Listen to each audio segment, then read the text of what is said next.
Lagay na natin. Sarap ng amoy. Amoy paksiw. Obviously. Lagay na natin ang ating paksiw. Takpan ulit natin. And another 2 minutes again.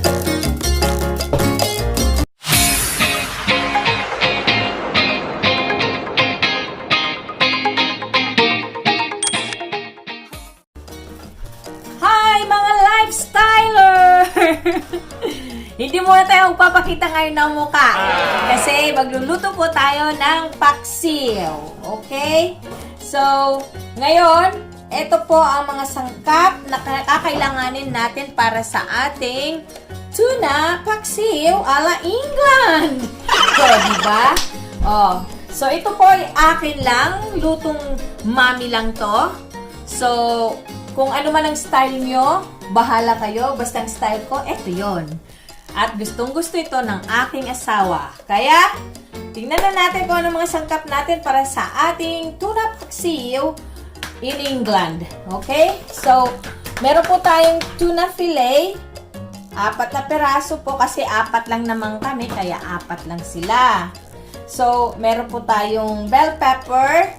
Hinati ko na po. Tapos, may 3 clove ng garlic. Tapos, 1 inch na, na size ng luya or ginger. And then, 1 piece of tomato. And then, etong sibuyas, it's too big. So, hahatiin natin ito. At saka, ang ating ahos sa amin, sa waray-waray, is ahos. O, spring onions. So, itong sibuyas, hatiin po natin ito, ha? Kasi malaki to. So, hugasan muna natin lahat ng ating sangkap.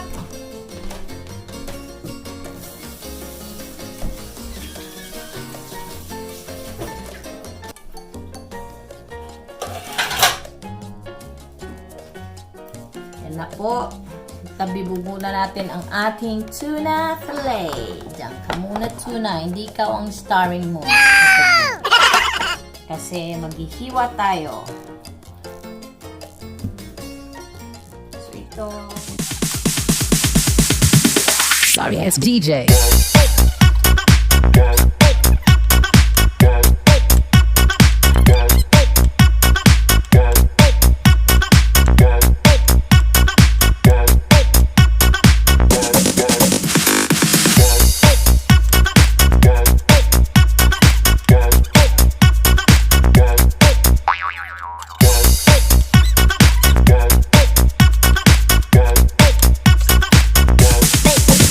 Get some.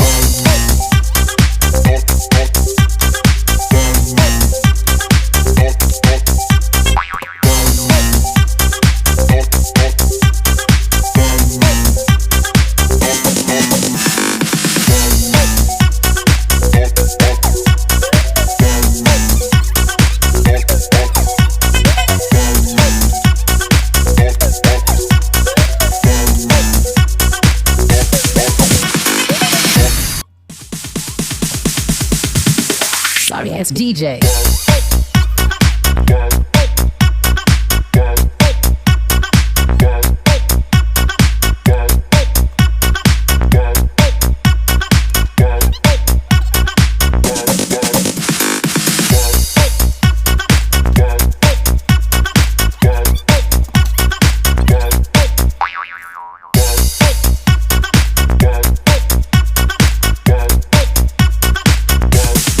You can get some.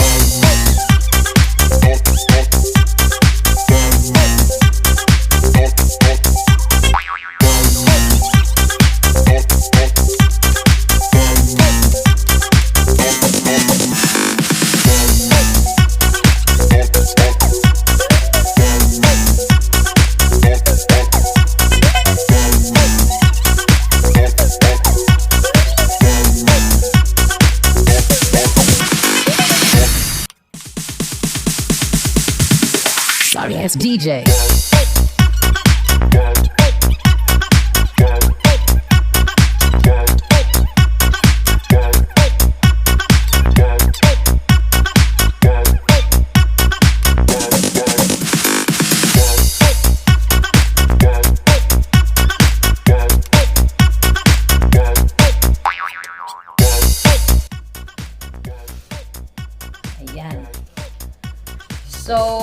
hindi kami naggigisa kasi we wanted it to be as healthy as possible.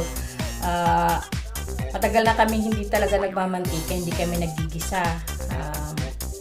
So, yan po. So, pag ako magluto, hindi talaga ako naggigisa. So, pag karne, yun lang, ginigisa namin. Pero yung paksiw, hindi pinag-ano na lang namin yun. So, unahin po natin yung paglagay ng mga sangkap. So, lagyan natin ang ginger, ang bawang. Sama-samahin na natin sila lahat.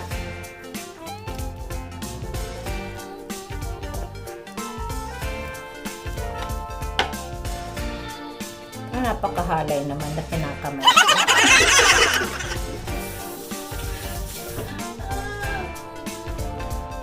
Napakahalay. Here we are. Doing our paksiw. Lagay natin ang ating fish on top of them. Then we can add up patis,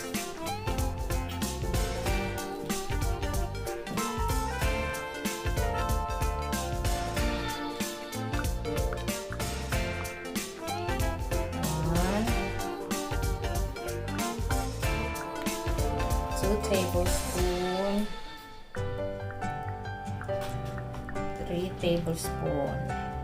3 tablespoons of fish sauce. Then we have po suka, 1,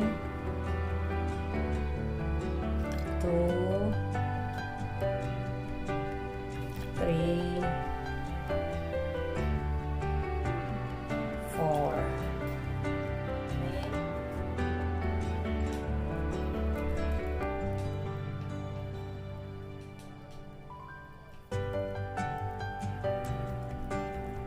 And 1 teaspoon pepper. Then, lagyan po natin siya ng or half cup lang. Half cup. Yan na siya. Yan na po. Haluin natin.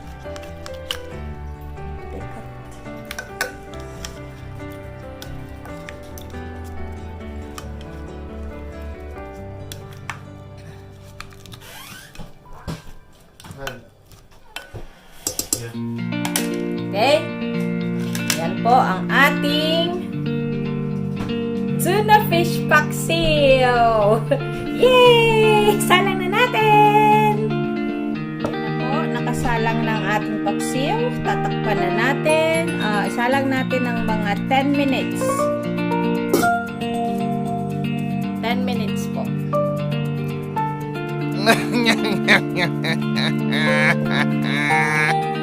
Okay, Google, alarm after 10 minutes. Yan na po. Ay, ayan na siya. Kumukulo na siya. Ay, haluin natin. Haluin natin. Diba? Ayan na siya. Ating tuna fillet. Tuna steak paksiw. Siya. Tignan natin. Perfect.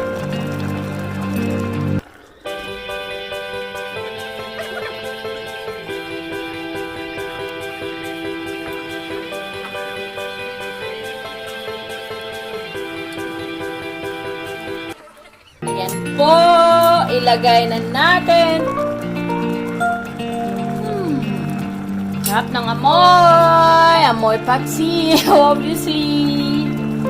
Ilagay na natin ang ating bagu beans. Ayan. Takpan ulit natin. And another 2 minutes again.